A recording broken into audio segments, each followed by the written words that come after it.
जब मैं 10 साल का था मेरे पिता एक दुर्घटना में चल बसे। वकील ने मुझसे एक ही सवाल पूछा, क्या मैं अपनी माँ के साथ रहना चाहता हूँ या वो $200 मिलियन लेना चाहता हूँ जो मेरे पिता छोड़ गए थे। अपने पिछले जीवन में मैं रोया था, चिल्लाया था, माँ के लिए गिड़गिड़ाया था। उसने मुआवजे की सारी रकम ले ली और सीधे पड़ोसी से शादी कर ली। ओह माफ करना, अंकल ग्रेग से। मैं उनकी नजरों में अनचाहा बोझ बन गया, एक ऐसा बोझ जिसे वो बर्दाश्त तक नहीं कर सकते थे, और अंत में मुझे काम करते करते मार डाला गया। 28 साल की उम्र में मैं एक निर्माण स्थल पर गिर पड़ा। उस दयनीय हास्यास्पद जीवन को पीछे मुड़कर देखता हूँ तो लगता है मैं एक मूर्ख था, पूरा और पक्का मूर्ख। लेकिन अब नियति ने मुझे एक दूसरा मौका दिया है। वही चौराहा एक बार फिर मेरे सामने खड़ा है। मेरे सामने खड़ी औरत सिसक रही है, उसके चेहरे पर आंसुओं की धाराएं बह रही हैं। हावर्ड, तुमने हमें क्यों छोड़ा? मैं और डेमियन कैसे जिएंगे? वो विलाप करती है जब तक कि उसका शरीर गीली मिट्टी की तरह ढहने न लगे। अगर कोई उसे थामे ना होता तो वो सीधे जमीन पर गिर पड़ती। पिछले जन्म में यही नाटक मुझे मूर्ख बना गया था। मुझे सच में लगा था कि वो टूट गई है, कि वो मेरे बिना जी नहीं सकती। इसलिए मैं उसके पैरों से लिपट गया था, रोते हुए, रुकने की भीख मांगते हुए। और फिर क्या हुआ? उसने वो मुआवजा ले लिया जो मेरे पिता की जान की कीमत पर मिला था। और 3 महीने भी नहीं बीते थे कि वो खुशी खुशी दोबारा ब्याह कर बैठी। उसने ग्रेग बार्न्स से शादी की, वही आदमी जिसे वो हमेशा हमारा ख्याल रखने वाला कहती थी। मेरे पिता की राख भी ठंडी नहीं हुई थी और वो आदमी हमारे घर में आ गया। वो उसी बिस्तर पर सोने लगा जहां मेरे पिता सोते थे, और मैं बन गया अतिरिक्त आंखों की किरकिरी, वो बच्चा जिसका कोई अस्तित्व नहीं होना चाहिए था। ग्रेग का एक बेटा था, मुझसे 2 साल बड़ा, जो मुझे आंख की नोक में चुभे कांटे की तरह देखता था। उस सौतेले बेटे की नजरों में खुद को अच्छा दिखाने के लिए मेरी माँ लिंडा या तो मुझे मारती थी या दिन रात चीखती चिल्लाती थी बिना किसी दया के। मेरे पिता की छोड़ी हुई दौलत उनके परिवार की ऐशगाह बन गई। उससे मेरे सौतेले भाई की अय्याशी और दिखावा हुआ, और मैं अपनी फीस भरने के लिए कूड़े में से चीजें बीनता था। हाई स्कूल भी पूरा नहीं हुआ था कि मुझे घर से निकाल दिया गया, काम पर भेज दिया गया। बड़े शान से कहा गया कि लड़के को आत्मनिर्भरता जल्दी सीखनी चाहिए। मैंने 10 साल तक निर्माण स्थलों पर ईंटें ढोई और आखिरकार मेरा शरीर जवाब दे गया। मैं सिर के बल तपती लोहे की छड़ों के ढेर पर गिरा और फिर कभी उठा नहीं। लेकिन अब मैं फिर से जन्मा हूँ। लिंडा ने अपनी बाहें मेरे चारों तरफ लपेट ली। डेमियन, डरो मत, अब से माँ तुम्हारा बहुत ख्याल रखेगी। उसका चेहरा आंसुओं और नाक के पानी से लथपथ था, लेकिन उसकी आंखों की गहराई में कुछ छुपा था। इतनी सफाई से छुपाया गया था कि शायद ही कोई देख पाता। बेचैनी, लालच। यह देखकर इस बार मैं वैसे नहीं रोया जैसे पिछली बार रोया था। बस चुपचाप और ठंडे दिल से उसका नाटक देखता रहा। तभी मेरे पिता के सबसे अच्छे दोस्त आए, जो उनके वकील भी थे, अंकल वॉल्टर। उन्होंने एक लंबी सांस ली और मेरे कंधे पर हाथ रखा। फिर अपनी ब्रीफकेस से एक दस्तावेज निकाला। लिंडा, डेमियन, ये हावर्ड की वसीयत है जो वो छोड़ गए हैं। उन्होंने हर बात का ख्याल रखा था। अंकल वॉल्टर की आवाज में एक असामान्य भारीपन था। हावर्ड ने हर परिस्थिति के लिए तैयारी की थी। उनके नाम पर $20 करोड़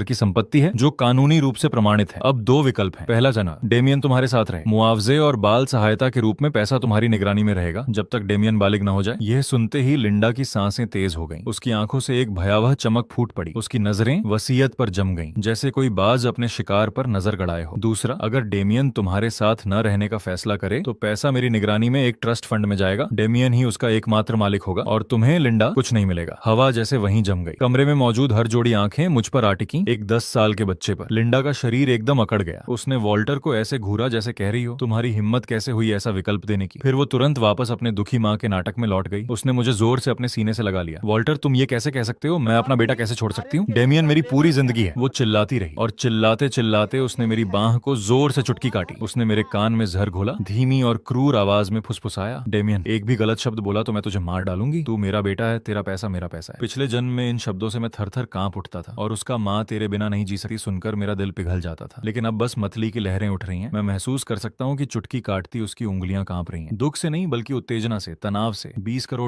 उसने अपनी पूरी जिंदगी में इतना पैसा नहीं देखा था। वो पहले से ही उस रकम के बाद की जिंदगी के सपने देख रही थी। ग्रेग के साथ अपने खूबसूरत भविष्य की कल्पनाओं में डूबी हुई थी। धीरे धीरे, एक एक इंच करके मैंने खुद को उसकी दम घूंटती बाहों से अलग किया। जैसे ही मैं आजाद हुआ, मैंने सिर उठाया। मेरी नजर वॉल्टर की हैरान आंखों से मिली। एक एक शब्द बिल्कुल साफ, जैसे कांच पर लकीर खींची हो। मैंने कहा, अंकल वॉल्टर, मैं दूसरा विकल्प चुनता हूँ। मैं $20 करोड़ चुनता हूँ। पूरा शोक सभा हॉल मुर्दा चुप्पी में डूब गया। सब कुछ थमसा गया, जैसे किसी ने पॉज का बटन दबा दिया हो। सबके मुंह खुले रह गए, आंखें फटी की फटी रह गईं। लिंडा के चेहरे पर जमा दुख का नकाब एक पल के लिए जम गया, फिर दरकने लगा, टुकड़े टुकड़े होने लगा, जब तक कि वो एक कच्चे हिंसक गुस्से में न बदल गया। लिंडा चीखी, डेमियन, तूने क्या कहा अभी? उसकी आवाज इतनी तीखी थी कि कान के पर्दे फाड़ दे। मैंने शांति से दोबारा कहा, जोर से नहीं, लेकिन हर शब्द कील की तरह ठोकता हुआ। मैंने कहा, मुझे आप नहीं चाहिए, मुझे पैसा चाहिए। लिंडा चीख पड़ी, क्या तेरा दिमाग खराब हो गया है? कमीने नाशुक्रे, मैं तेरी माँ हूँ। लिंडा का पूरा आपा उड़ गया। वो पागल औरत की तरह मुझ पर झपटी। उसका हाथ मेरे मुंह पर मारने के लिए उठा, लेकिन उसकी कलाई एक बड़े हाथ ने थाम ली। वो हाथ वॉल्टर का था, जिसका चेहरा लोहे की तरह सख्त था। लिंडा, खुद को संभालो। ये हावर्ड का शोक सभा हॉल है और ये डेमियन का अपना फैसला था। एक बच्चा क्या जानता है? तुमने ही उसे ये सब सिखाया होगा। वॉल्टर ने घृणा से उसका हाथ झटक दिया। मैं एक आखिरी बार कह रहा हूँ, ये हावर्ड की वसीयत है। इसका पूरा कानूनी प्रभाव है। चूंकि डेमियन ने अपना फैसला कर लिया है, मैं अभी से कानूनी प्रक्रिया शुरू करूंगा। करूंगा। इस पल से तुम अब उसकी कानूनी अभिभावक नहीं हो। लिंडा पूरी तरह सन्न रह गई। उसने मुझे घूरा। उसकी आंखों में जहर भरा था, जैसे वो किसी जानी दुश्मन को देख रही हो। शायद वो समझ नहीं पा रही थी कि उसका डरपोक आज्ञाकारी बेटा अचानक इतना ठंडा और अजनबी कैसे हो गया। मुझे उससे कोई मतलब नहीं था। मैं वॉल्टर के पास चला गया और उनकी आस्तीन खींची। अंकल वॉल्टर, क्या पापा को पहले से पता था? मेरे शब्द सुनकर वॉल्टर का शरीर एक झटके से हिल गया। वो झुके और मेरी आंखों में झांका। एक लंबी चुप्पी के बाद उन्होंने दुख से भरकर सिर हिलाया। तुम्हारे पिता बहुत समझदार इंसान थे। वो तुमसे बेहद प्यार करते थे। बस इतना सुनते ही मेरी आंखें लाल हो गईं। हाँ, मेरे पिता कितने तेज थे। भला वो लिंडा की असलियत कैसे न देखते। लेकिन वो चाहते थे कि मुझे एक पूरा परिवार मिले, इसलिए सब कुछ चुपचाप सहते रहे जब तक उन्हें एक लाइलाज बीमारी का पता चला और उनका समय कम बचा। तब जाकर उन्होंने मेरे लिए यह भागने का रास्ता बनाया। पिछले जन्म का मैं कितना मूर्ख था। अपने ही हाथों से मैंने अपने पिता के प्यार का आखिरी तोहफा बर्बाद कर दिया था। इस बार मैं गलती नहीं करूंगा। मैंने 20 करोड़ डॉलर चुने। आखिरकार रिश्तेदार लिंडा को घसीटते हुए ले गए। जाते जाते उसकी आंखों में जो नफरत थी वो मेरी यादों में हमेशा के लिए जड़ हो गई। लेकिन मुझे जरा भी परवाह नहीं थी, रत्ती भर भी नहीं। जिस पल मैंने ये फैसला किया उसी पल हमारे बीच का रिश्ता टूट गया। अब बचा था तो बस नफरत। वॉल्टर मेरे नए अभिभावक बन गए। वो एक ईमानदार और भरोसेमंद इंसान थे। पिता के अंतिम संस्कार के बाद वॉल्टर मुझे अपने घर ले गए। उन्होंने मुझे एक लंबी निवेश सूची दिखाई, वो परियोजनाएं जो मेरे पिता ने मरने से पहले उनके साथ मिलकर शोध की थी। लेकिन मैंने सीधे आखिरी पन्ने पर जाकर कहा, अंकल वॉल्टर, सामने के पन्नों पर जो भी है सब बेच दो। वॉल्टर चौंक गए। डेमियन, ये सब ब्लू चिप स्टॉक्स हैं। तुम्हारे पिता ने इन्हें खुद चुना था। ये बेहद स्थिर हैं। मैंने सिर हिलाया। बहुत धीमे हैं। मैंने अपनी उंगली बढ़ाई और सूची में कुछ अनजान से नामों पर टिका दी। सब कुछ इन कंपनियों में लगा दो। वॉल्टर ने माथे पर बल डाले। पैंग्लोटेक, स्काई ट्रेड होल्डिंग्स, ये कंपनियां क्या हैं? मैंने तो इनका नाम भी नहीं सुना। डेमियन, निवेश कोई खेल नहीं है। अंकल वॉल्टर, क्या आप मेरे पिता पर भरोसा करते हैं? वो एक पल के लिए रुके। बिल्कुल करता हूँ। उन्होंने सिर हिलाया। तो एक बार मेरे पर भी भरोसा करें। पापा ने सपने में बताया था। ये सबसे बेकार बहाना था जो मैं सोच सकता था। लेकिन वॉल्टर ने मेरी आंखों में झांका। वो आंखें जो एक 10 साल के बच्चे के लिए बहुत ज्यादा शांत और परिपक्व थीं। और किसी अजीब वजह से सारी समझदारी को ताक पर रखते हुए उन्होंने सिर हिला दिया। जो उन्हें नहीं पता था वो ये था कि मैंने जिन नामों पर उंगली रखी थी वो अगले 10 सालों में पूरी दुनिया को हिला देंगे। वो धरती के सबसे विशाल व्यापारिक साम्राज्य बन जाएंगे और मैं उन सबके पीछे सबसे रहस्यमयी हिस्सेदार रहूंगा। सब कुछ तय हो जाने के बाद मैं आखिरकार चैन की सांस ली। मैंने खुद के लिए एक बिल्कुल नया जीवन लक्ष्य तय किया। आराम से जीना। हाँ, बस आराम से जीना। पिछले जन्म में काम करते करते मर गया था। इस जन्म में आराम से जीऊंगा। मैंने वॉल्टर से सबसे अच्छा प्राइवेट स्कूल ढूंढवाया। पढ़ाई में माथा खपाने के लिए नहीं, बस इसलिए कि माहौल अच्छा था और कैफेटेरिया का खाना लाजवाब था। मैंने जिम जाना शुरू किया। किसी खास वजह से नहीं, बस इसलिए कि एक दिन 6 पैक एब्स और तराशा हुआ जिस्म हो और कपड़े अच्छे लगे। मैंने चीन के 8 महान व्यंजनों का अध्ययन शुरू किया। खुद शराब बनाना सीखा। शेफ बनने के लिए नहीं, बस अपने खुद के स्वाद को संतुष्ट करने के लिए। हर झंझटी मामला मैंने वॉल्टर पर फेंक दिया। बाद में वॉल्टर की मदद से बनाई पेशेवर टीम पर। उस टीम का अगुवा था मार्कस, वॉल्टर स्ट्रीट का एक दिग्गज जिसे मैंने तिगुनी तनख्वाह देकर अपनी तरफ खींचा था। मेरा उसके लिए बस एक ही नियम था, मुझे परेशान मत करो, अपनी समस्याएं खुद सुलझाओ। नहीं सुलझा सकते तो दिवालिया हो जाने दो। उस वक्त मार्कस ने मुझे ऐसे देखा था जैसे मैं कोई गांव का मूर्ख वारिस हूं जो पुरखों की दौलत उड़ा रहा हो। लेकिन उसने मेरे आदेश वफादारी से पूरे किए और मेरी जिंदगी कुछ यूं हो गई। बॉस, पैंग्लोटेक का शेयर फिर तिगुना हो गया। हमने 5 अरब कमाए। ठीक है, मुझ परेशान मत करो, मैं रेसिपी पढ़ रहा हूँ। बॉस, स्काई ट्रेड होल्डिंग्स जल्द ही सार्वजनिक होने वाली है। हमारे मूल शेयर 1 खरब डॉलर तोड़ने का अनुमान है।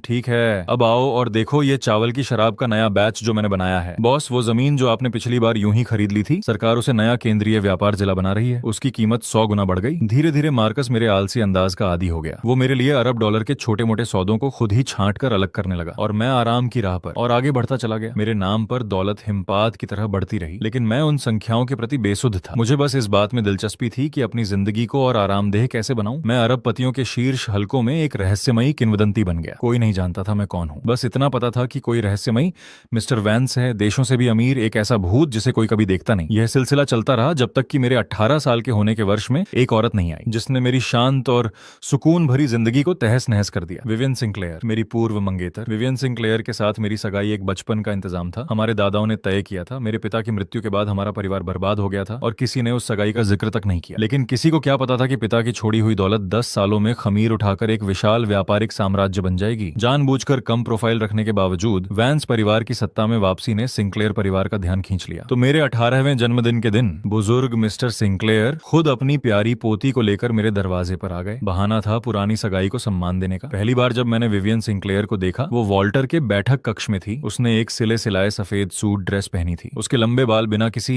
एक भी बाल अपनी जगह से इधर उधर नहीं था। उसका मेकअप हल्का और एकदम सटीक था। वो खूबसूरत जरूर थी, लेकिन एक हिमखंड की तरह भी थी, जिससे एक ऐसी ठंडक निकलती थी जो कहती थी दूर रहो। वो एक ताकतवर औरत की पाठ्य पुस्तक की तस्वीर थी, परिवार की वारिस के रूप में तराशी गई। तर्कशील, मजबूत, शांत। अफवाह थी कि उसने 20 साल की उम्र में दोहरी डॉक्टरेट कर ली थी। 22 में पारिवारिक व्यवसाय संभाल लिया। तरीके इतने कठोर कि पुराने से पुराने व्यापारिक शार्क भी उससे डरते थे। उसकी दुनिया में बस करियर था, मुनाफा था और आंकड़े थे। भावनाएं उसकी नजर में सबसे बेकार कमजोरी थी। डेमियन है ना, वो मेरे सामने टांगें क्रॉस करके बैठ गई। उसकी आंखें मुझे एक्सरे की तरह ऊपर से नीचे तक स्कैन करने लगी, खुली जांच और तिरस्कार से भरी हुई। मैं अभी अभी जिम से लौटा था, ढीले वर्कआउट कपड़े पहने हुए, बाल अभी भी पसीने से गीले थे। मैंने आलस से एक गुनगुनाहट में जवाब दिया, सोफे पर पीठ टिका ली, एक सेब उठाया और चबाने लगा। मेरे रवैये से वो साफ नाखुश हुई। उसका माथा सिकुड़ गया। सुना है तुमने हाई स्कूल के बाद पढ़ाई छोड़ दी? हाँ, तो अब क्या करते हो? जिम जाता हूँ, खाना बनाता हूँ, शराब बनाता हूँ, ये सोचता हूँ कि और आराम से कैसे रहा जाए। मैंने उसे सच सच बता दिया। विवियन के होंठ के कोने पर एक मजाक उड़ाती मुस्कान उभरी। तो तुम बस एक ऐसे ट्रस्ट फंड के बिगड़ैल हो जिसके पास करने को कुछ नहीं। कह सकते हो। मैंने कंधे उचकाए बेफिक्री से। उसने ठंडी हंसी छोड़ी। उसकी आंखों में और गहरा तिरस्कार भर गया। डेमियन, सीधी बात करते हैं, ये सगाई हमारे दादाओं की एक मजाक थी। इसे गंभीरता से नहीं लिया जा सकता। मेरा पति वो होना चाहिए जो मेरे बराबर खड़ा हो सके, कोई बेकार आलसी नहीं जो बस खाए पिए और खेले। तो मैंने दिलचस्पी से उसे देखा। तो मैं चाहती हूँ कि तुम खुद मेरे दादाजी के पास जाओ और उन्हें सगाई तोड़ने के लिए कहो। वो ऐसे बोल रही थी जैसे कोई हुक्म दे रही हो। मुआवजे के तौर पर मैं तुम्हें एक रकम दे सकती हूँ या हमारी कंपनी में एक आरामदेह पद दिला सकती हूँ। मैं मुंह में रखा सेब लगभग थूक देता। मुझे पैसे दो, मेरे लिए पद दिलाओ। कितनी हास्यास्पद बात है। जिस सिंक्लेयर ग्रुप पर उसे इतना घमंड है, वो मेरी दौलत में एक छोटे से अंश की भी पूर्णांक त्रुटि नहीं है। मैंने उसका घमंडी चेहरा देखा। अचानक मुझे यह सब मजेदार लगने लगा। पिछले जन्म में तो मुझे उससे मिलने का दर्जा भी नहीं था। इस जन्म में वो मेरे सामने बैठकर दान दे रही है। मैंने मुंह पोंछा और मीठी मुस्कान दी। ठीक है। विवियन एक पल के लिए रुकी। उसे हैरानी हुई कि मैं इतनी आसानी से मान गया। किस तरह का मुआवजा चाहिए? वो अपने ठंडे चेहरे पर वापस लौट आई। न पैसा चाहिए न नौकरी। मैं उठा और उसके पास चला गया। झुककर उसके कान के पास आया। उसका शरीर सहज ही पीछे हटना चाहा लेकिन जम गया। मुझे उसकी त्वचा पर ठंडे परफ्यूम की खुशबू आई। मैंने आवाज धीमी की, बस इतनी कि सिर्फ हम दोनों सुन सकें। मैं चाहता हूँ कि तुम खुद अपने दादाजी के पास जाओ और उन्हें बताओ कि तुम मेरे लायक नहीं हो। विवियन की पुतलियां एकदम सिकुड़ गईं। शायद उसने अपनी पूरी जिंदगी में इतनी घमंडी बात नहीं सुनी थी। उसने मुझे धकेला और खड़ी हो गई। उसका खूबसूरत चेहरा गुस्से से लाल हो गया। डेमियन, हद में रहो। हद में रहना है तो इज्जत कमाओ, ये मुफ्त में नहीं मिलती। मैं वापस सोफे पर बैठ गया और टांगें क्रॉस कर ली। मिस सिंक्लेयर, पहले तुमने मुझे नीची नजर से देखा है ना? उसने मुझे ऊपर से घूरा। तुम जैसे लोग पैसे में पैदा होने के अलावा और क्या कर सकते हैं? दिन भर बेकार, बस यूं ही भटकते हुए मरने का इंतजार करते हो। तुम में और एक परजीवी में क्या फर्क है? फर्क ये है कि मैं खुश हूँ। मैंने हाथ फैलाए। मेरी जिंदगी, मेरा फैसला कुछ लोगों की तरह नहीं जो एक परफेक्ट मशीन की तरह जीते हैं, हर भावना में नफे नुकसान का हिसाब लगाते हुए। मेरे शब्दों ने साफ कोई नस छू ली। उसका चेहरा पीला पड़ गया। उसने मुट्ठियां भींच ली। हम एक रास्ते के नहीं है। मैं जाकर सगाई तोड़ दूंगी। आज के बाद हमारा कोई वास्ता नहीं। वो बिना पीछे मुड़े चली गई। वो घमंडी परछाई एक पराजित हंस की तरह थी जो सिर झुकाने से इनकार कर रही हो। वॉल्टर अपने अध्ययन कक्ष से बाहर आए। उनका चेहरा चिंता से भरा था। डेमियन, क्या ये बहुत जल्दबाजी नहीं थी? सिंक्लेयर परिवार की राजधानी में बहुत गहरी पकड़ है। अंकल वॉल्टर, चिंता मत करो। सगाई तोड़ने की बात उसने शुरू की थी, मैंने उसे भगाया नहीं। और वैसे भी जो अपनी शादी का फैसला खुद नहीं कर सकती वो असल में कितनी। मैंने उस दिशा में देखा जहां विवियन गई थी। मेरी आंखों में कोई लहर नहीं थी। पिछले जन्म में वो आसमान में टंगा चांद थी। मुझे उसे ऊपर देखने का भी अधिकार नहीं था। इस जन्म में मेरी नजरों में वो बस एक बेचारी औरत है, अपने परिवार की जंजीरों में जकड़ी हुई। मुझे उत्सुकता है कि वो किस तरह का टूटना दिखाएगी। ये बड़ा मनोरंजक होगा। सगाई का नाटक जल्दी ही ठंडा पड़ गया। विवियन ने अपना वादा निभाया। कुछ ही दिनों में सिंक्लेयर परिवार ने आधिकारिक तौर पर सगाई टूटने की घोषणा कर दी। मैंने राहत की सांस ली और अपनी जिंदगी जीता रहा। मार्कस के फोन हर दिन घड़ी की तरह आते रहे, यह बताते हुए कि मैंने अभी अभी कितने करोड़ के छोटे छोटे लक्ष्य पार कर लिए। मेरी व्यक्तिगत दौलत एक ऐसी भयावह संख्या तक फूल चुकी थी जिसे गिनने की मुझे जहमत भी नहीं थी। लेकिन मैं फिर भी हर रोज सस्ते वर्कआउट कपड़े पहनता था, एक साधारण गाड़ी चलाता था और जिम और बाजार के बीच आता जाता रहता था। जब तक एक दिन बंद होने की कगार पर खड़ी एक मिठाई की दुकान में मेरी मुलाकात एक परी से नहीं हुई। वो एक छोटी सी दुकान थी, किसी पुरानी गली में गहराई से छुपी हुई। पुराने जमाने की सजावट से सजी ऐसी पारंपरिक चीनी मिठाइयां बेचती थी जो वक्त के साथ लगभग खो चुकी थी। दरवाजे पर लगे हस्तलिखित लकड़ी के बोर्ड ने मुझे अंदर खींच लिया। आज का विशेष ऑस्मैंथस चेस्टनट केक। यही वो मिठाई थी जो मेरे पिता मेरे लिए बचपन में बनाया करते थे। मैंने दरवाजा धकेला। एक विंड चाइम खनखनाई। रसोई से हल्के हरे रंग की पोशाक पहने एक लड़की निकली। उसके लंबे बाल कमर तक झूल रहे थे। उसका चेहरा बिल्कुल साफ था, कोई मेकअप नहीं। उसके चेहरे पर एक पल के लिए चौंकी हुई उलझन की लकीर उभरी। जिस पल मैंने उसे देखा मेरा दिल एक धड़कन चूक गया। ये एक अजीब अद्भुत एहसास था। वो विवियन की तरह तीखी और दबंग नहीं थी। वो एक साफ झरने के पानी की तरह थी, शुद्ध, स्वच्छ। एक बार देखो और मन शांत हो जाए। क्या अभी भी ऑस्मैंथस चेस्टनट केक बचा है? मेरी आवाज थोड़ी सूखी निकली। लड़की ने पलकें झपकाई, फिर एक कोमल मुस्कान बिखेर दी, जैसे झील पर बसंत की हवा चली हो, लहरें फैलती चली जाएं। हाँ बैठिए, मैं अभी लाती हूँ। उसकी आवाज भी सुंदर थी, मुलायम और मीठी। मैं खिड़की के पास एक कुर्सी पर बैठ गया। थोड़ी देर बाद वो एक नाजुक सी थाली में मिठाइयां लेकर आई और मेरे सामने रख दी। चेस्टनट केक बेर के फूलों के आकार में बने थे, ऊपर से चमकदार ऑस्मैंथस चीनी से सजे हुए। मीठी खुशबू अप्रतिरोध्य थी। मैंने एक उठाया और मुंह में रखा। यही स्वाद था, बिल्कुल वैसा ही जैसा पिता बनाते थे। मेरी छाती की गहराई से एक गर्म लहर उठी। बिना किसी चेतावनी के मेरी आंखें धुंधला गईं। कैसा लगा? अच्छा है? लड़की सामने बैठ गई, थोड़ी खाली हाथों पर टिकाए उम्मीद भरी आंखों से मुझे देखती हुई। बहुत अच्छा है, मैंने सच्चाई से कहा। बिल्कुल वैसा ही जैसा मेरे पिता बनाते थे। सच में? उसकी आंखें चमक उठी। ये नुस्खा मेरी दादी से मिला है। उन्होंने बताया था कि अब बहुत कम लोगों को यह बनाना आता है। तुम्हारी दादी जरूर बहुत कमाल की रही होंगी। उसने गर्व से सीना फुलाया। थी ही। मैं लिली हूँ, ये दुकान मेरी है, और आप? मैं डेमियन हूँ। हम ऐसे बात करने लगे जैसे सालों के पुराने दोस्त हों। मुझे पता चला कि उसकी पारिवारिक जड़ें बहुत गहरी थीं। उसके पूर्वज शाही रसोइये थे, इसीलिए बचपन से ही इन पारंपरिक कलाओं में उसकी परवरिश हुई थी। 9 से 5 की दफ्तरी जिंदगी उसे पसंद नहीं थी, इसीलिए उसने ये छोटी सी दुकान खोली, बस इन खूबसूरत स्वादों को जिंदा रखने के लिए। बातों में मुझे पता चला कि उसके मूल्य मेरे मूल्यों से हैरान करने वाली हद तक मिलते थे। हम दोनों को धीमी और सुकून भरी जिंदगी पसंद थी। दोनों पारंपरिक संस्कृति के प्रति लगभग जिद्दी हद तक प्रेम रखते थे। उस दोपहर मैं उस छोटी सी मिठाई की दुकान में बैठकर उससे घंटों बात करता रहा। धूप खिड़की से अंदर आ रही थी और उस पर पड़ रही थी। उसे सुनहरी रोशनी की एक परत में नहला रही थी। मैं देखता रहा। उसकी आंखों की चमक, जब वो बात करती थी, वो छोटी छोटी मुस्कानें जो बिना उसे एहसास हुए उसके होंठों पर आ जाती थी। मेरे अंदर कहीं कुछ भरता जा रहा था। अचानक मुझे महसूस हुआ वो पुराना कठोर दिल मेरा, जो पुनर्जन्म की उम्र से सख्त हो चुका था, फिर से नरम होने लगा था। उस दिन के बाद से लिली की मिठाई की दुकान मेरा नया ठिकाना बन गई। मैं हर एक दिन जाता था बिना नागा, कभी उसकी नई बनाई मिठाई के लिए, कभी उसके हाथ से बनाई चाय के लिए, और ज्यादातर वक्त बस चुपचाप वहां बैठकर उसे काम करते देखने के लिए। वो व्यस्त रहती थी क्योंकि दुकान वो अकेले चलाती थी। तैयारी, खाना बनाना, ग्राहकों को परोसना, सफाई करना, सब कुछ वो खुद करती थी, लेकिन कभी शिकायत नहीं की। उसके चेहरे पर हमेशा एक संतुष्ट मुस्कान रहती थी। मैंने उसकी मदद करनी शुरू की, पहले बर्तन धोने से, फिर सब्जियां तैयार करने से। आखिरकार उसने मुझे अपनी रसोई में मिठाइयां बनाते देखने की भी इजाजत दे दी। उसकी रसोई छोटी थी लेकिन बेदाग सजी हुई, हर बर्तन अपनी तय जगह पर करीने से रखा हुआ। वो पूरे ध्यान से काम करती थी, जैसे कोई समर्पित कलाकार। उन नाजुक हाथों को साधारण सामग्री से छोटी छोटी उत्कृष्ट कृतियां बनाते देखना एक तरह का आनंद था। एक दिन मैं उसके लिए आटे की भारी बोरी उठाकर ला रहा था। मैं अभी अभी वर्कआउट करके आया था, इसलिए बस एक टाइट एथलेटिक टैंक टॉप पहने हुए था। लिली मेरे पीछे खड़ी थी, खिंचते हुए मेरी मांसपेशियों को देख रही थी। उसके गाल गुलाबी हो गए। डेमियन, तुम्हारी बॉडी कितनी अच्छी है। मैंने बोरी नीचे रखी और मुड़ा, जानबूझकर सीना फुलाया। छूकर देखना चाहती हो? मुझे उम्मीद थी कि वो शर्माकर भाग जाएगी। इसके बजाय उसने सच में हाथ बढ़ा दिया। ठंडी उंगलियां चावल की हल्की मीठी खुशबू लिए हुए धीरे से मेरे एब्स की लकीरों पर टिक गईं। वाह, इतने सख्त हैं। उसने ऐसे हांफते हुए कहा जैसे उसने कोई नई दुनिया खोज ली हो। आंखें बिल्कुल गोल हो गई थीं। मेरा पूरा शरीर एक पल में तन गया। पेट से सिर तक गर्मी की एक लहर दौड़ गई। 2 जन्म जी लिए, और पहली बार किसी लड़की ने मुझे इस तरह छेड़ा था। उसका वो मासूम जिज्ञासु चेहरा देखकर मुझे समझ नहीं आया, हंसूं या रोऊं। मैंने उसकी शरारती हथेली पकड़ ली। उसका हाथ इतना मुलायम था जैसे उसमें हड्डियां ही ना हो। मैंने आवाज धीमी की और उसके कान के पास झुका। उसका चेहरा एक पल में लाल हो गया जैसे पका हुआ सेब। उसने झटके से हाथ खींचा, मुड़ी और रसोई से भाग गई। मैं उसकी भागती हुई पीठ देखता रहा, हंसी रोक नहीं पाया। ये लड़की बस बहुत ही प्यारी है। हमारा रिश्ता हर दिन थोड़ा और गर्म होता गया। बातें करने के लिए हमारे पास कभी कमी नहीं थी। खाना, शराब, ओपेरा। मुझे पता चला कि वो एक खजाना थी, हमेशा कुछ नया चौंकाती रहती थी। वो चीनी वीणा बजाती थी, स्याही की पेंटिंग बनाती थी, यहाँ तक कि अपना खुद का रूज भी बनाती थी। वो जैसे पुराने जमाने से सीधी चलकर आई कोई कुलीन महिला थी, सिर से पैर तक शास्त्रीय सौंदर्य से दमकती हुई। जब मैं उसके साथ होता था, पूरी दुनिया धीमी हो जाती थी, शांत और सुंदर हो जाती थी। मेरा वो दिल जो बस आराम से जीना चाहता था, हिलने लगा था। मैं हर रोज उससे मिलने का इंतजार करने लगा। उसकी मुस्कान का इंतजार, उससे नोकझोंक का इंतजार, उन छोटी छोटी बेख्याल हरकतों का इंतजार जो वो बिना जाने करती थी। मैं यहाँ तक सोचने लगा कि अगर आज के बाद की हर रोज वो मेरे पास होती तो शायद ये बुरा नहीं होता। मैंने उसकी दुकान को एक निजी उपनाम दिया, शाही रसोई, और उसने मुझे एक उपनाम दिया, आलसी जमींदार। उसने कहा कि मैं दिन भर कुछ नहीं करता, बस किराया वसूलने आ जाता हूँ और उसकी सबसे अच्छी मिठाइयां हड़प जाता हूँ। मुझे पता था कि अब हमारे बीच बस एक पतली सी कागज की दीवार बची थी, और उस दीवार को तोड़ा एक हादसे ने। उस दिन एक बिगड़ा हुआ अमीर लड़का स्पोर्ट्स कार में आया। उसने एक नजर लिली पर डाली और फैसला कर लिया कि वो उसे चाहता है। चिकने बाल, चिकनाई भरा चेहरा, गंदी जबान। उसने मौके पर ही पूरी दुकान खरीदने और लिली को अपने साथ बिठाने की मांग की। लिली ने मना कर दिया। लड़का आग बबूला हो गया। उसने दुकान तोड़फोड़ शुरू कर दी, बहुत कुछ तोड़ दिया। मैं पिछली रसोई में एक नई रेसिपी पर काम कर रहा था। बाहर का शोर सुनकर मैं तुरंत दौड़ा। दुकान खंडहर जैसी दिख रही थी। लिली का छोटा सा चेहरा डर से सफेद पड़ गया था। मेरे अंदर एक गुस्सा भड़क उठा। 2 पूरे जन्मों में मैं इतना गुस्सा कभी नहीं हुआ था। मैं लिली के सामने आ गया, ठंडी आंखें उस गुंडे पर आंखें टिकाए हुए। निकल जाओ। तू है कौन बीच में टांग अड़ाने वाला? गुंडे ने अपनी उंगली मेरे चेहरे की तरफ उठाई। मैंने एक भी शब्द नहीं कहा, बस अपना फोन निकाला और मार्कस को कॉल किया। मार्कस, एक गाड़ी का नंबर चाहिए, 5 मिनट में इसके और इसके परिवार की कंपनी को राजधानी के नक्शे से मिटा दो। गुंडा एक पल के लिए जम गया, फिर जोर से हंसने लगा। तू मुझे मार रहा है? तुझे लगता है ये कोई फिल्म है? 5 मिनट में मेरा परिवार गायब कर देगा? जानता है मेरे पिता कौन है? मैंने बस उसे चुपचाप देखा, जैसे एक मुर्दे को देख रहा हो। 3 मिनट भी नहीं बीते थे कि उसका फोन बज उठा। उसने उठाया, उसके चेहरे पर जमी मुस्कान एक पल में जम गई। क्या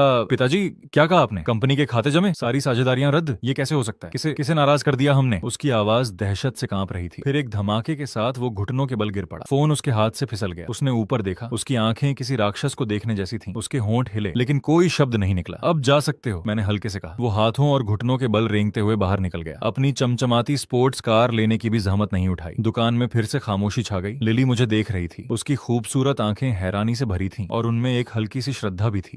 तुम मैं मुड़ा। मेरा दिल दर्द से भर गया। मैंने उसके चेहरे से आंसू पोंछे। डरो मत, मैं हूं यहाँ। उसके कुछ कहने का इंतजार किए बिना मैंने सिर झुकाया और उसके ठंडे होंठों को चूम लिया। उसके होंठ बिल्कुल वैसे ही मुलायम थे जैसा मैंने सोचा था, ऑस्मेंस चीनी की हल्की मिठास लिए हुए। पहले वो जम गई जैसे कोई चौंकी हुई हिरनी, फिर धीरे धीरे ढीली पड़ी और अनाड़ीपन से उसने मुझे वापस चूमा। वो चुंबन हल्का था, कोमल था, लेकिन मेरे दिल पर बिजली की तरह गिरा। एक लंबे पल के बाद मैंने अनमने मन से उसे जाने दिया। उसने सिर झुका लिया। उसका चेहरा इतना लाल था, टमाटर से भी ज्यादा। वो मेरी तरफ देखने की हिम्मत नहीं जुटा पा रही थी। लिली, मैंने उसका चेहरा अपनी हथेलियों में लिया और उसे अपनी आंखों से मिलाया। पूरी गंभीरता से बोला, क्या तुम मेरी गर्लफ्रेंड बनोगी? उसने होंठ दबाए। उसकी लंबी पलकें तितली के पंखों की तरह फड़फड़ाईं। एक लंबे पल के बाद उसने एक छोटी सी हम्मा कही, मच्छर की आवाज जितनी धीमी। मैं मुस्कुराया, बेवकूफों की तरह। मैंने उसे कसकर अपनी बाहों में भींच लिया। लगा जैसे पूरी दुनिया मेरे पास है। 2 जन्मों में ये पहली बार था जब मुझे पता चला कि प्यार में पड़ना क्या होता है, खुश होना क्या होता है। वो मेरी छाती से लगकर बड़बड़ाई, तुम अभी बहुत डरावने लग रहे थे। एक फोन और पूरी कंपनी बर्बाद। डेमियन, तुम सच में हो कौन? मैंने उसकी साफ मासूम आंखों में देखा। मुझे पता था अब उससे छुपाना मुश्किल था। मैंने बताया था ना, मैंने उसकी नाक पर टपली मारी। मैं एक आलसी जमींदार हूँ, बस जमीन थोड़ी ज्यादा है। मैंने उसे अपनी कहानी बताई, सोच समझकर चुने हुए हिस्से। पुनर्जन्म वाली बात नहीं बताई। बस ये कहा कि पिता एक बड़ी विरासत छोड़ गए थे, मैंने कुछ निवेश किए और थोड़े पैसे कमाए। लिली ने पलकें झपकाई। थोड़े पैसों से 5 मिनट में कंपनी दिवालिया हो जाती है, ये थोड़े कितने हैं? मैंने एक पल सोचा, फिर उसे ऐसे समझाया जो उसकी समझ में आए। चलो ऐसे समझो, मैं शायद तुम्हारी ऐसी हजारों दुकानें खरीद सकता हूँ। लिली ने तेज सांस खींची। वो देर तक उंगलियों पर गिनती करती रही, फिर उसने ऊपर देखा, पूरी तरह सन्ना। तुम खरबपति हो? मैंने सिर हिलाया। वो चुप हो गई। मेरा दिल डगमगाया। मुझे डर था कि हमारी दुनियाओं के बीच की विशाल खाई की वजह से वो पीछे हट जाएगी, लेकिन एक लंबी चुप्पी के बाद उसने अचानक सिर उठाया। गंभीर चेहरे से बोली, डेमियन ध्यान से सुनो, आज के बाद तुम्हारा पैसा मेरा पैसा है और मेरा पैसा अभी भी मेरा पैसा है। मैं एक पल के लिए रुका, फिर जोर से हंस पड़ा। मैंने उसे उठाया और गोल गोल घुमाने लगा। जो हुक्म। मेरी शाही रसोई की मालकिन। वो घूमने से चक्कर खा रही थी, बस मेरी गर्दन पकड़ सकती थी, चांदी की घंटियों जैसा हंसती हुई। मुझे पता था मैंने गलत नहीं चुना। लिली मुझसे मेरी वजह से प्यार करती थी, उस चमक दमक की वजह से नहीं जो मेरे साथ आती थी। लिली के साथ होने के बाद मेरी आरामदेह जिंदगी रंगों से भर गई। हम साथ मिलकर नई मिठाइयां बनाते, साथ नई शराब बनाते। वो मुझे खींचकर सुबह के बाजारों में दुकानदारों से एक एक पैसे पर बहस करती जब तक उसका चेहरा लाल न हो जाए। मैं उसे मिशेलिन 3 स्टार रेस्तरां ले जाता ताकि वो दुनिया भर के स्वाद छक सके। उसे मेरे एब्स छूना बहुत पसंद था। कहती थी बहुत अच्छे लगते हैं, जैसे कपड़े धोने का पटा। मुझे उसकी आंखों का वो भाव पसंद था जब वो भावुक हो जाती थी, और उसके गालों को शर्म से गुलाबी होते देखना भी अच्छा लगता था। हम मीठे और चिपकू थे, जैसे प्यार में डूबे कोई भी जोड़े होते हैं। मार्कस कहता था कि वो हर रोज की इस लव डिस्प्ले से मर जाएगा। बॉस, ये यूनिवर्सल होल्डिंग्स का अधिग्रहण सौदा है, आपको साइन करना है। वहीं रख दो, पहले लिली के लिए रॉक शुगर नाशपाती का सूप बना रहा हूँ। बॉस, यूरोपीय राजघराने से डिनर का निमंत्रण है, मना कर दो। लिली को फिल्म दिखाने ले जाना है। बॉस, सितारे सिंक्लेयर ग्रुप की मिस सिंक्लेयर मिलना चाहती हैं, एक सौदे पर बात करनी है। जब मार्कस ने मिस सिंक्लेयर कहा, उसने सावधानी से मेरी तरफ एक नजर डाली। मेरा हाथ एक पल के लिए रुक गया। विवियन सिंक्लेयर, ये नाम बहुत दिनों से नहीं सुना था। उसे मुझसे क्या काम है? मैंने हल्के से पूछा। मार्कस ने समझाया, सिंक्लेयर ग्रुप को नकदी की तंगी हो रही है, उन्हें तुरंत एक बड़े निवेश की जरूरत है। उन्होंने वैंस कैपिटल के बारे में सुना है और हमसे साझेदारी मांगना चाहते हैं। वैंस कैपिटल वो निवेश फर्म थी जो मैंने मार्कस से बनवाई थी, मेरे विशाल व्यापारिक साम्राज्य का सबसे छोटा, सबसे अनदेखा कोना। लेकिन वो छोटा कोना भी एक ऐसा दैत्य था जिसे सिंक्लेयर ग्रुप को ऊपर देखना पड़ता था। समय ने कितना पलटा खाया था। वो घमंडी बर्फीली रानी सीईओ जिसने कभी कहा था कि मैं उसके लायक नहीं, अब मुझसे निवेश की भीख मांगने आ रही थी। मेरे होंठ के कोने पर एक मनोरंजित मुस्कान उभरी। उससे कह दो बात करनी है तो मेरी शाही रसोई में खुद आए। शाही रसोई? मिठाई की दुकान? मार्कस उलझे हुए चेहरे से देखने लगा। उससे कह दो प्रस्ताव लेकर आए। देखना चाहता हूँ कितनी गंभीर है। मैं सच में देखना चाहता था कि जब विवियन मुझे लिली के साथ देखेगी, जब वो देखेगी कि जिस बेकार आलसी को उसने कभी तुच्छ समझा था वो अब ऐसा इंसान बन गया है जिसे उसे ऊपर देखना पड़े, तब उसके चेहरे पर क्या भाव होगा। मैं उत्साहित होता जा रहा था। जब विवियन आई, मैं पिछली रसोई में लिली की पसंदीदा केकड़े की रो वाली सूप डंपलिंग बना रहा था। मैंने सफेद शेफ की कोट पहनी थी, कमर पर एप्रन बंधा था, हाथों पर अभी भी आटे की धूल थी। लिली बिल्ली के बच्चे की तरह पीछे से मेरी कमर से लिपटी हुई थी। उसकी ठोड़ी मेरे कंधे पर टिकी थी। वो अभी अभी भाप में पकाई केकड़े की रो के टुकड़े चुराते हुए मुझे हुक्म दे रही थी। ये सिलवटें बदसूरत हैं, दोबारा करो। अरे सूप बाहर निकल जाएगा बेवकूफ। ये वाला ठीक है, मैं रसोई की प्रमुख की मंजूरी देती हूँ। मैं उसे करने देता रहा, बीच बीच में मुड़कर उसके गाल चूम लेता। रसोई खाने की खुशबू और हमारे बीच की मिठास से भरी हुई थी। ठीक इसी पल विवियन ने दरवाजा धकेला। आज उसने काली बिजनेस सूट पहनी थी, बाल अभी भी ऊपर बंधे हुए, एक भी लट इधर उधर नहीं। चेहरे पर थकान और बेचैनी थी, लेकिन वो अभी भी अपनी बर्फीली रानी सीईओ की छवि बनाए रखने की पूरी कोशिश कर रही थी। जब उसने सामने का दृश्य देखा, उसका पूरा शरीर पत्थर हो गया। उसने सपने में भी नहीं सोचा होगा कि वो रहस्यमयी, अछूता, सर्वशक्तिमान बॉस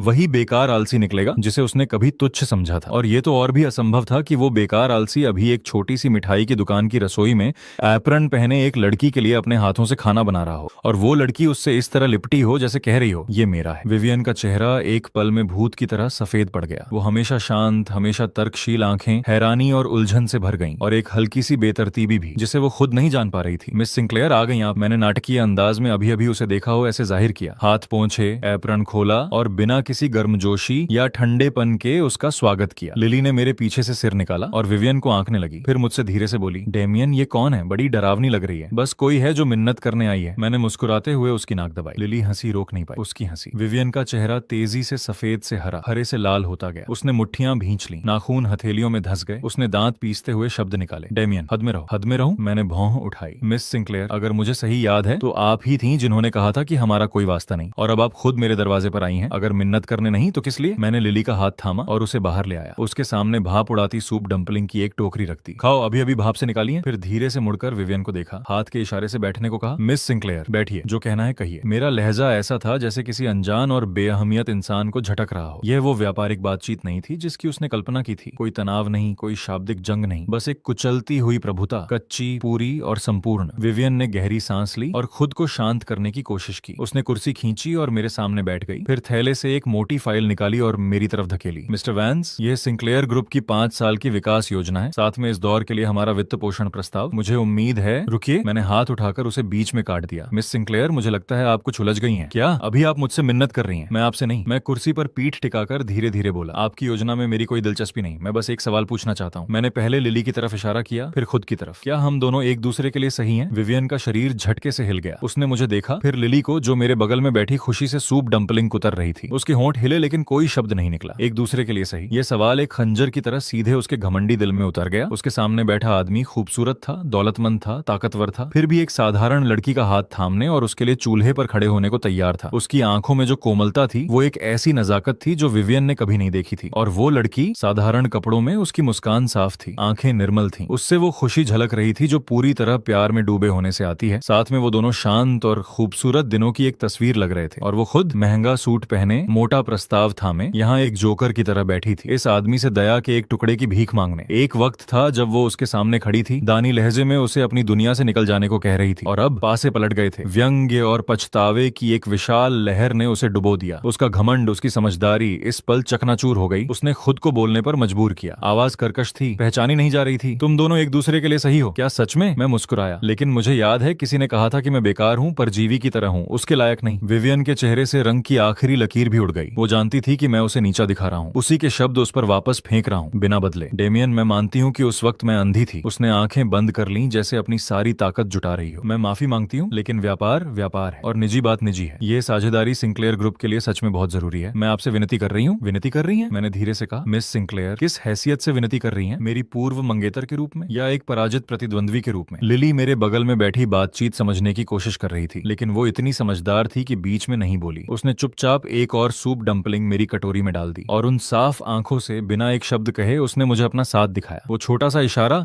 जिसने विवियन की आखिरी दीवार को पूरी तरह तोड़ दिया। उसने हमारे बीच की वो बेशब्द समझ देखी, वो अंतरंगता जो हमारी हड्डियों में घुली हुई थी, ये निकटता जो सांस लेने जितनी स्वाभाविक लगती है, कुछ ऐसा जो उसे कभी नसीब नहीं होगा। उसने हमेशा सोचा था कि वह अपने करियर की छोटी का पीछा कर रही है, सबसे ऊंची शक्ति की, लेकिन आज तक उसे एहसास नहीं हुआ था कि जब वह शीर्ष पर खड़ी होकर दुनिया को नीचे देखती है तो उसका दिल कितना खाली और ठंडा है। उसने सारी दुनिया जीत ली, लेकिन वह एकमात्र इंसान को खो दिया जो उसे गर्म रख सकता था। डेमियन, वह फिर बोलती है। उसकी आवाज में अब एक हिचकी है। मैं तुमसे विनती कर रही हूँ, कृपया। वह रो रही है। हमेशा अलग रहने वाली बर्फ जैसी ठंडी विवियन सिंक्लेयर सच में रो रही है। आंसू उसके बेदाग गालों पर फिसलते हुए उस प्रस्ताव पर टपक रहे हैं जिस पर उसे इतना गर्व था, गीले धब्बे फैलाते हुए। मैं उसे चुपचाप देखता हूँ, बिना किसी संतोष के, केवल पूर्ण उदासीनता के साथ। पिछले जन्म में शायद मैं उसके आंसुओं से पिघल जाता, अब नहीं। मैं प्रस्ताव उठाता हूँ, उसकी तरफ देखे बिना भी। मैं उसे सीधे अपने बगल वाले कूड़ेदान में फेंक देता हूँ। मिस सिंक्लेयर, मैं खड़ा होता हूँ। मैं उसे ऊपर से नीचे देखता हूँ। मुझे दिवालिया होने वाली कंपनी खरीदने में कोई दिलचस्पी नहीं है, खासकर तब जब उस कंपनी की मालकिन आप हो। फिर मैं उसकी तरफ और नहीं देखता। मैं लिली का हाथ थामकर रसोई में वापस चला जाता हूँ। मेरे पीछे विवियन की बेकाबू टूटती हुई सिसकियां आती हैं। मुझे पता है कि आज से इस औरत का घमंड मेरे हाथों तले कुचल दिया गया है, लेकिन यह तो बस शुरुआत है। विवियन अर्धमूर्छित अवस्था में चली जाती है। मैं यह जानने की परवाह नहीं करता कि उसके साथ क्या होता है, क्योंकि एक और घिनौना इंसान दरवाजा खटखटाता है। लिंडा कार्टर, मेरी सगी माँ। उसे किसी तरह लिली की मिठाई की दुकान का पता चल जाता है और वह सीधे दरवाजे पर आ धमकती है। 10 साल बीत चुके हैं और वह बूढ़ी हो गई है, बहुत ज्यादा, और दुबली पतली हो गई है। जो औरत कभी फिर भी आकर्षक थी, उसकी आंखों के आसपास अब झुर्रियां पसर चुकी हैं।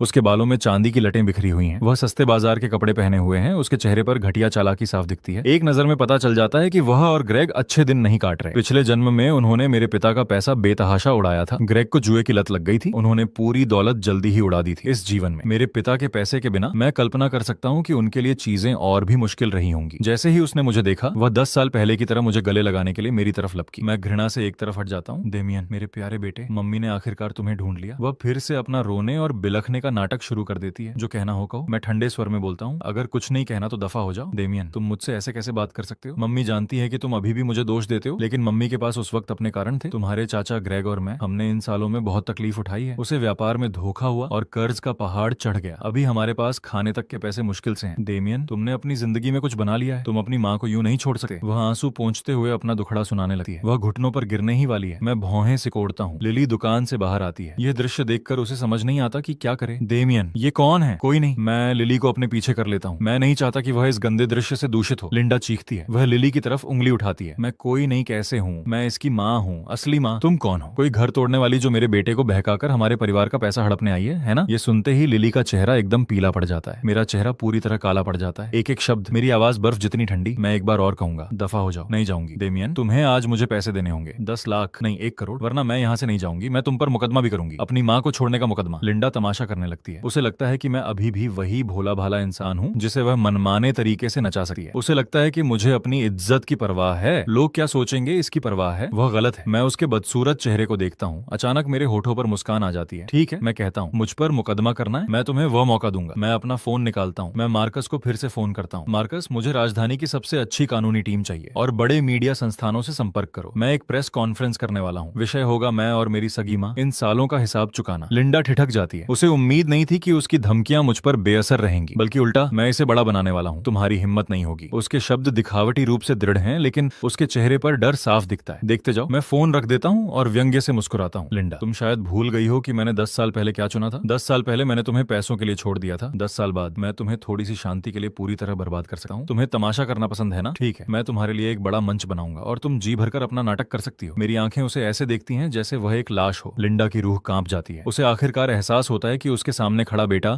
अब वह इंसान नहीं रहा जिसे वह काबू कर सके। यह एक शैतान है, एक ऐसा शैतान जो उससे भी कहीं ज्यादा ठंडा और निर्मम है। वह मेरी तरफ उंगली उठाती है। काफी देर तक कुछ कहने की कोशिश करती रहती है। आखिरकार इस भारी दबाव को सहन न कर पाते हुए वह शर्म के मारे भाग खड़ी होती है। दुनिया फिर से शांत हो जाती है। डेमियन, लिली मेरा हाथ थाम लेती है चिंतित होकर। क्या वह सच में तुम्हारी माँ थी? मैं अपना हाथ पलटकर उसकी उंगलियां थाम लेता हूँ। उसे होठों तक उठाकर चूम लेता हूँ। अब नहीं, आज से मेरा एकमात्र परिवार तुम हो। लिली मुझे देखती है। उसकी आंखों में कोमलता के आंसू चमकते हैं। वह कुछ और नहीं पूछती। वह पंजों के बल उठकर मुझे गर्मजोशी से गले लगा लेती है। डरो मत, अब तुम्हारे पास मैं हूँ। मैं उसे थामे रहता हूँ और मुझे महसूस होता है कि वह परछाइयां जो पिछले जन्म ने मेरे दिल में छोड़ी थी, धीरे धीरे उसकी धूप से दूर भागती जा रही हैं। हाँ, मेरे पास अभी भी लिली है और यही काफी है। मुझे लगा था कि लिंडा को डराने के बाद वह पीछे हट जाएगी, लेकिन मैंने फिर भी उसकी बेशर्मी को कम आंका। कुछ दिन बाद इंटरनेट अचानक मेरे खिलाफ बदनाम करने वाले लेखों से भर जाता है। रहस्यमय अरबपति डेमियन वेंस का पर्दाफाश। बेरहम मौका परस्त निकला। अमीर घर में शादी करने के लिए अपनी सगी माँ को छोड़ा। चौंकाने वाला राज्य। सैकड़ों करोड़ की दौलत अपनी माँ का खून चूस कर बनाई। समर्पित माँ की आंसुओं भरी गुहार। मेरे बेटे को एक लालची बहकाने वाली ने चुरा लिया। एक के बाद एक लेख नकली आंसुओं से लथपथ मुझे एक नाशुक्रे, पैसों के लालची, सुंदरता से अंधे गद्दार के रूप में चित्रित करते हैं और लिंडा उस बेचारी माँ के रूप में उभरती है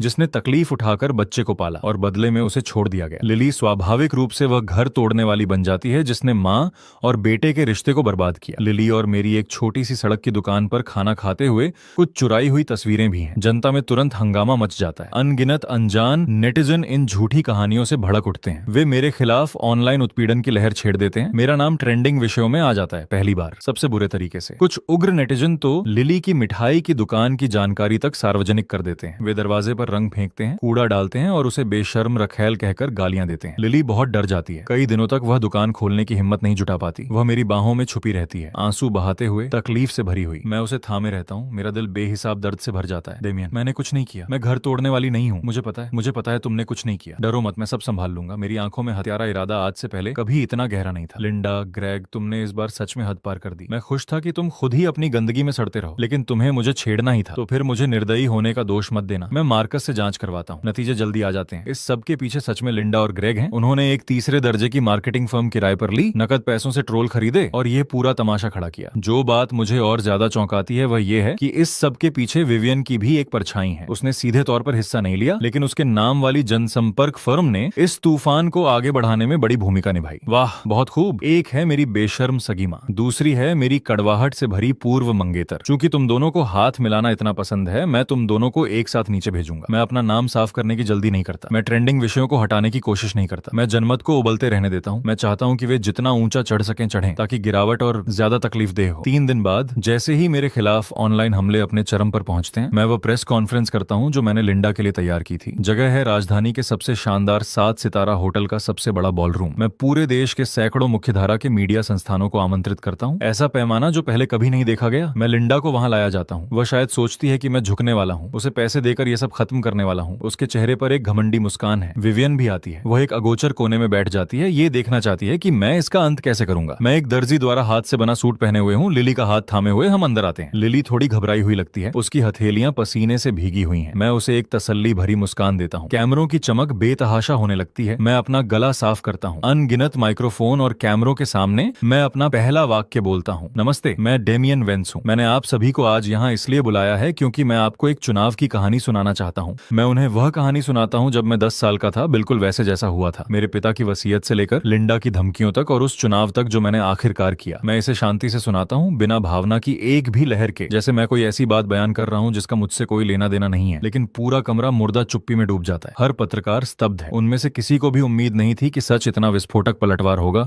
लिंडा का चेहरा तुरंत भूत जैसा सफेद पड़ जाता है। वह आगे बढ़कर बहस करने की कोशिश करती है, लेकिन मेरे लगाए हुए सुरक्षाकर्मी उसे कसकर थाम लेते हैं। बेशक केवल शब्दों से कुछ साबित नहीं होता। मैं अपनी उंगलियां चटखाता हूँ। मेरे पीछे की बड़ी स्क्रीन जगमगा उठती है। एक ऑडियो रिकॉर्डिंग चलने लगती है। ये 10 साल पहले अंतिम संस्कार हॉल में मेरे कान में लिंडा की धमकी है। एक गलत शब्द बोला तो मैं तुम्हें मार डालूंगी, तुम मेरे बेटे हो, तुम्हारा पैसा मेरा पैसा है। आवाज एकदम साफ है। मैंने वॉल्टर से वह रिकॉर्डर से निकलवाई जो वह हमेशा अपने पास रखते थे। मेरे पिता स्वभाव से शक्की थे। बस सावधानी के तौर पर वॉल्टर ने उस दिन की सभी बातचीत रिकॉर्ड कर ली थी। उन्होंने कभी नहीं सोचा था कि यह आज काम आएगी। रिकॉर्डिंग चलते ही कमरे में हलचल मच जाती है। हर कैमरे की चमक लिंडा की तरफ मुड़ जाती है, जिसका चेहरा अब राख के रंग का हो चुका है। लिंडा बेतहाशा चीखती है, ये नकली है, ये बनावटी है। मैं मुस्कुराता हूँ, नकली? तो क्या ये भी नकली है? स्क्रीन बदल जाती है। एक वीडियो चलने लगता है। मेरे पिता की मृत्यु के 1 महीने से भी कम समय बाद लिंडा और ग्रेग एक महंगे रेस्तरां में जश्न मनाते हुए गिलास उठा रहे हैं। लिंडा, मैंने तुमसे कहा था वह बच्चा बेवकूफ है, वह तुम्हें जरूर चुनेगा। वह मेरा जना हुआ बेटा है, मैं उसे तो जानती हूँ। एक बार जब हमें वह 20 करोड़ मिल जाएं, हम दुनिया घूमेंगे। आओ, हमारे खूबसूरत भविष्य के लिए गान बे। वीडियो में दोनों खिलखिलाकर हंस रहे हैं, तकलीफ देह रूप से चमकीले। ये फुटेज मैंने मार्कस से खास तरीकों का इस्तेमाल करके निकलवाई, रेस्तरां के सर्विलांस सिस्टम से। पक्का सबूत। लिंडा अब कुछ भी नकारने की स्थिति में नहीं है। वह कीचड़ के ढेर की तरह जमीन पर गिर जाती है। अभी खत्म नहीं हुआ, मैं ठंडे स्वर में कहता हूँ। स्क्रीन पर नए सबूत दिखते रहते हैं। ग्रेग के जुए के उधार के कागज, मेरी चीजें बेचने के रिकॉर्ड, पिता की संपत्ति बेचने के रिकॉर्ड, यहाँ तक कि पड़ोसियों की गवाही भी कि कैसे उन्होंने बचपन में मेरे साथ दुर्व्यवहार किया। एक एक करके टुकड़े टुकड़े, चौंकाने वाले और अकाट्य, तथाकथित समर्पित माँ, तथाकथित छुपी हुई तकलीफ के तथ्यों के सामने सबसे बड़ा मजाक बनकर रह जाती है। पूरी प्रेस कॉन्फ्रेंस लिंडा और ग्रेग का सार्वजनिक फांसी का मंच बन जाती है और शुरू से अंत तक मैं केवल एक शांत दर्शक हूँ। स्क्रीन एक दस्तावेज पर रुक जाती है। माँ और बेटे के रिश्ते को तोड़ने की घोषणा। मैं माइक्रोफोन उठाता हूँ। मैं डेमियन वेंस एतद द्वारा आधिकारिक रूप से घोषणा करता हूँ। मेरी आवाज पूरे कमरे में गूंजती है। आज से मैं सुश्री लिंडा कार्टर से अपने सभी संबंध तोड़ता हूँ। अब से बीमारी में और स्वास्थ्य में, विवाह में और मृत्यु में हमारा एक दूसरे से कोई लेना देना नहीं है। इसके अलावा मैं रुकता हूँ। मेरी नजर कोने में बैठी विवियन की तरफ जाती है। उन सभी व्यक्तियों और संगठनों के लिए जिन्होंने मेरे और मेरी मंगेतर सुश्री लिली के खिलाफ इस दुर्भावनापूर्ण बदनामी अभियान में हिस्सा लिया। मेरी कानूनी टीम पूरी कानूनी जवाबदेही तय करेगी। इसमें सिंक्लेयर ग्रुप के अंतर्गत आने वाली जनसंपर्क फर्म भी शामिल है। विवियन का शरीर एक झटके से कांप उठता है। वह सिर उठाकर मेरी बर्फीली नजरों से मिलती है। उसके चेहरे से रंग उड़ जाता है। वह जानती है कि यह मेरी युद्ध की घोषणा है। वह यह भी जानती है कि वह हार गई है, ऐसी हार जिसकी भरपाई नहीं हो सकती। उस रात प्रेस कॉन्फ्रेंस हर मीडिया संस्थान की पहली पंक्ति की सुर्खियां बन जाती हैं। जनमत पल भर में पलट जाता है। एक के बाद एक ट्रेंडिंग विषय प्लेटफॉर्म पर छा जाते हैं। लिंडा और ग्रेग सार्वजनिक रूप से घृणित बन जाते हैं। सब उनसे नफरत करते हैं। उन्हें न केवल नैतिक निंदा का सामना करना पड़ता है, बल्कि कानूनी परिणाम भी भुगतने पड़ते हैं। धोखाधड़ी, बाल शोषण, झूठे सबूत, इतना काफी है कि वे बाकी जीवन जेल में सड़ते रहें। सिंक्लेयर ग्रुप भी इसमें घिस जाता है। उनके शेयर की कीमत रातों रात 30% गिर जाती है। दिवालियेपन की कगार पर विवियन बेहाल हो जाती है। वह हर जगह मदद के लिए गिड़गिड़ाती है, लेकिन